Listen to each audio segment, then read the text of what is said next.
नमस्कार, मैं हूं श्रीराम शिंदे और आप देख रहे हैं विश्व शांति दर्शन।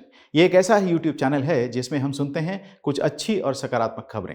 आइए शुरू करते हैं आज की सुर्खियों के साथ। शहरी जंगल में लौटे पंछी, सबसे बड़ा सौर ऊर्जा फार्म, रिक्शा की उल्टी दौड़,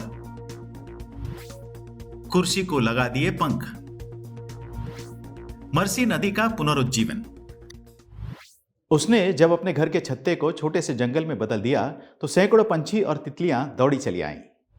जब उनके अधिकतम दोस्त छुट्टियां मनाने के लिए विदेश चले जाते थे, तब अमन शर्मा के माता पिता उन्हें देश भर के पक्षी अभयारण्य और राष्ट्रीय उद्यानों में ले जाते थे। पक्षियों तथा अन्य प्राणियों के फोटोग्राफी में रुचि रखने वाले अमन ने अपने घर के आसपास अधिक पक्षियों और तितलियों को आकर्षित करने के लिए 500 से अधिक पौधों के साथ छत्ते पर एक बगीचा स्थापित किया, जिसे वे अपना शहरी जंगल कहते हैं।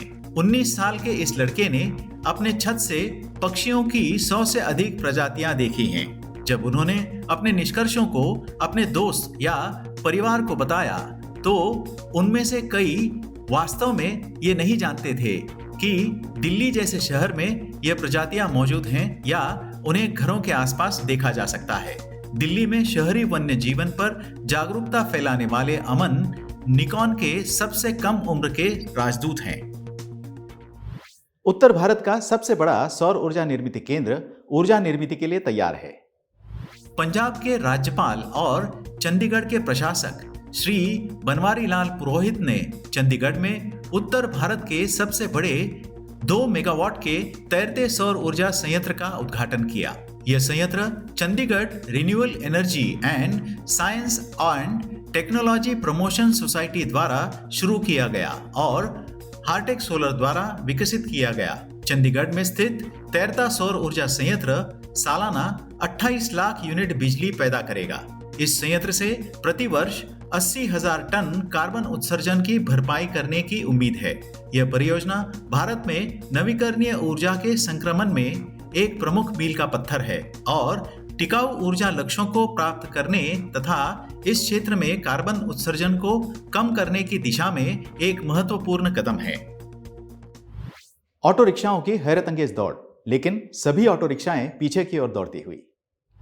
महाराष्ट्र के सांगली जिले में हाल ही में रिवर्स ऑटो रिक्शा ड्राइविंग प्रतियोगिता का आयोजन किया गया था। हरिपुर गांव में संगमेश्वर यात्रा के अवसर पर इस कार्यक्रम का आयोजन किया गया था। समाज माध्यमों पर तेजी से फैल रहे एक वीडियो में ऑटो रिक्शा चालक अपने कंधों के ऊपर से पीछे देखते हुए तेज गति से विपरीत दिशा में रिक्शा चलाते हुए दिखाई दिए। दौड़ देखने और प्रतिभागियों का हौसला बढ़ाने के लिए हजारों लोगों की भीड़ उमड़ पड़ी। इस वीडियो में एक व्यक्ति को लाइव कमेंट्री के जरिए इस प्रतियोगिता का वर्णन करते हुए सुना जा सकता है। इस वीडियो को अब तक 80,000 से अधिक बार देखा जा चुका है। स्वस्तिक ने पहियों वाली कुर्सियों को पंख लगा दिए। कैसे? आइए देखते हैं। कुछ युवा उद्यमी विकलांगों की क्षमता बढ़ाने और उन्हें स्वतंत्र बनाने में विश्वास करते थे।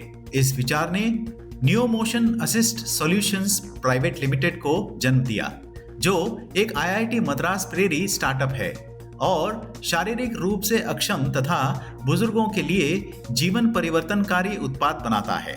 नियोफ्लाई एक व्यक्तिगत व्हीलचेयर है जिसे अच्छे स्वास्थ्य, ऊर्जा दक्षता, कॉम्पैक्टनेस और स्टाइल के लिए डिजाइन किया गया है, जबकि नियोबोल्ट व्हीलचेयर उपयोगकर्ताओं को बाहर जाने, शिक्षित होने और रोजगार पाने में सक्षम बनाने के लिए नियोफ्लाई व्हीलचेयर को एक सुरक्षित सड़क योग्य वाहन में बदल देता है। यह वाहन 25 किलोमीटर प्रति घंटे की रफ्तार से चल सकता है। इसे चार्ज होने में 4 घंटे का समय लगता है और एक बार चार्ज करने पर यह 25 किलोमीटर तक का सफर तय कर सकता है। जिस गति से मरसी नदी बदल रही है, पर्यावरणविद दंग रह गए हैं।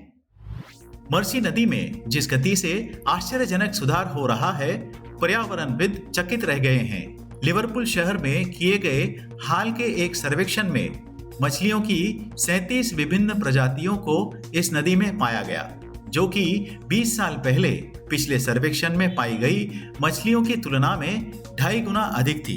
विशाल ईल और समुद्री बिच्छुओं के साथ साथ शार्क की 5 अलग-अलग प्रजातियां भी पाई गईं। यह जबरदस्त उत्थान पिछले 30 वर्षों में हुआ है।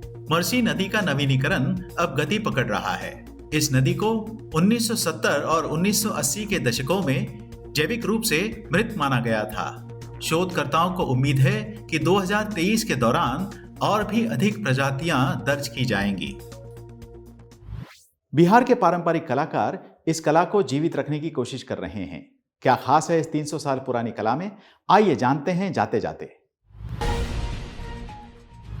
300 साल पुरानी इस पारंपरिक भारतीय कला का नाम है छापा। इसमें आकर्षक नक्काशी को एक लकड़ी से बने ब्लॉक के माध्यम से कपड़ों पर हाथ से छापा जाता है। इस कला का नाम छापने की कृति से आया है। वस्त्र निर्मिती की आधुनिक तकनीकों और उपकरणों के कारण यह कला पीछे पड़ गई थी। पटना के छोटे छोटे दुकानों में कुछ कलाकार इस कला को जीवित रखने की कोशिश कर रहे हैं।